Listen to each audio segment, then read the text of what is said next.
Is it actually possible to buy a $5 PC without getting scammed? Well, I decided to find out. With only $5, it's incredibly hard to find a computer that's still alive. Most systems like this usually cost 10 times more than my budget, but somehow I managed to pick up a PC for just $5. So the real question is, why was it so cheap? And recently the source code for Minecraft Legacy Console Edition was leaked, so I thought, why not try something interesting? What if we attempt to run it on this extremely weak PC? Let's see what happens. Alright, let's get started. This right here is a Fujitsu Esprimo SFF, a small office PC.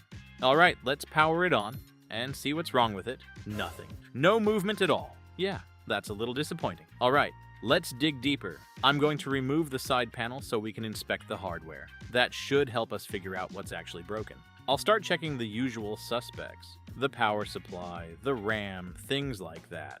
Normally when a PC won't power on at all, the most common causes are either a dead power supply or a faulty motherboard. Alright, time to test the PSU. I'm going to short pin 4 and pin 5 on the power connector. If the fan spins, the power supply is still alive. If nothing happens, well, that's our problem. And yeah, the fan doesn't spin at all. So there's about a 90% chance the issue is the power supply. Alright, no need to overthink it. I'm going to grab another PSU and test it. Luckily, this machine doesn't use a proprietary connector, so I don't need to buy any special adapters. Alright, this is the moment of truth. 3, 2, 1...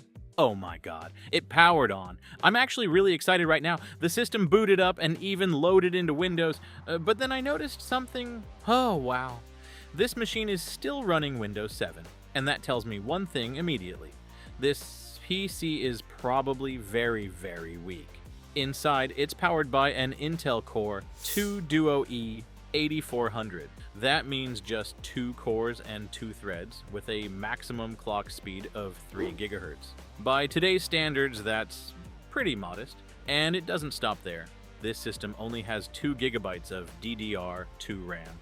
Yeah, DDR2.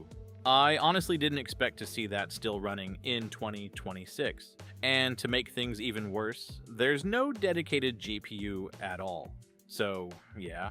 Trying to play games on this machine is going to be a serious challenge. It's definitely not going to be as easy as you might think, but that's exactly why I'm making this video. So let's begin the survival challenge for this Intel Core 2 Duo E 8400 paired with just 2 GB of DDR2 RAM. First, I need to prepare the files and tools required to run Minecraft Legacy Console Edition. Since the hardware on this machine is extremely limited, I decided to use Supermium as my browser. Basically, Supermium is a modified Chromium fork designed to run on older systems like Windows 7, with better support for legacy CPU and a much lighter footprint. And of course, the first thing I need is the Minecraft console source code. Let's search for it on Google. Here we go. A Reddit thread where people are actively discussing it. Looks like someone already posted a download link. Perfect. Let's download it. Next, I need to read through some of these setup guides. Looks like there are actually a few different methods people are using. According to this guide, I need to install Microsoft Visual Studio 2022. Alright, let's download it. Launching the installer, click Run, then Continue. I'll check the components that include the C++ libraries, then click Install. Let's wait a moment. Oh no, something's wrong. It turns out Visual Studio 2022 isn't compatible with Windows 7, so that means I need to find an older version that still works with this system. After doing a bit more research, I decided to go with Microsoft Visual Studio 2012, which seems to run much better on Windows 7. Alright, let's install that instead. While it's downloading, I'll go ahead and extract the Minecraft files we downloaded earlier. Wait, what? This archive is password protected. Seriously? Hold on. Let me check that Reddit page again. There it is. The person who posted the files also included the password in the thread. What a legend. Alright, enter the password and extract. Now inside the folder we've got a ton of files and resources. Honestly, it looks like a hamburger with every topping imaginable. A complete mess of assets, scripts, and project files. Alright, the Visual Studio installer is finally done downloading. Boys, let's fire it up. No. What do we have here? Looks like it's an ISO file. And of course, Windows 7 doesn't have built-in ISO mounting like Windows 10 does. So now we need another tool just to open the installer. Great. Alright, let's search for Windows 7 Mount ISO. Here we go. First result, WinCDEMU. Looks legit enough. Let's grab it. Download, install, nice and quick.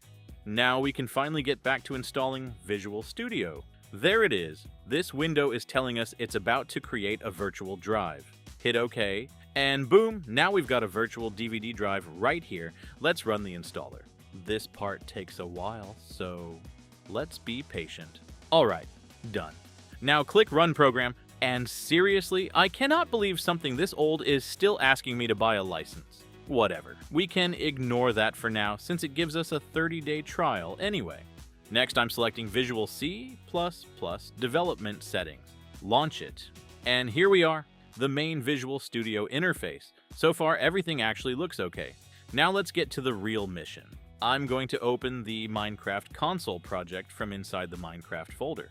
Alright, now we're inside the main Visual Studio project window. First, under Debug, switch it to Release. Then for Durango, change it to Windows 64. After that, go to Build and click Build Solution. And now, the train has officially left the station. You can expand the output window and watch everything happening in real time. This is probably going to be the longest part of the whole process, because the system is now trying to chew through that giant full-topping hamburger of files we extracted earlier. So now we wait and pray. We're getting close. Come on, my old horse. Don't give up now. And there we go.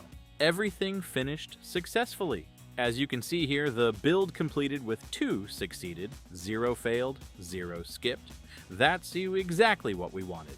Now for the final step. Let's go back to the Minecraft folder, then open x64 Aero Release. And there it is, Minecraft Client.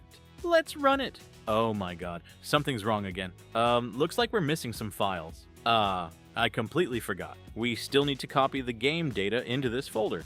So let's go back. Inside the Minecraft client directory, we need these folders: Common, Durango, Music, Windows 64, and Windows 64 Media. Copy all of those, then paste them into the release folder inside x64. Alright, let's try launching Minecraft client again. And boom, we've got the Mojang Studios logo, we've got 4J Studios, and there it is, Minecraft Legacy Console Edition. Of course, you can't use a mouse here because this is the console interface, so I'll need a controller. Luckily, I've got an Xbox-style controller ready. Let's plug it in with a USB cable. Nice! Windows 7 detected it immediately. No driver issues at all. All the buttons seem to work exactly as they should. Perfect! Alright, I can't wait anymore. Let's jump into the game. And honestly, it runs way better than I expected. Considering this machine only has an Intel Core 2 Duo-E 8402 gigabytes of DDR2 RAM, I thought it would be a disaster, but it's actually surprisingly playable. The frame rate stays around 30 frames per second most of the time, sometimes even reaching 40 frames per second. When I switch to a snowy biome, performance drops a little, but it still remains surprisingly stable. I also open Task Manager to monitor the system. The CPU is basically pinned at 100% usage the entire time, which is totally expected, considering this old Core 2 Duo is practically a museum piece now. But the RAM usage is surprisingly low, only around 1.1 to 1.2 gigabytes. Honestly, Minecraft Console Legacy runs surprisingly well on Windows 7.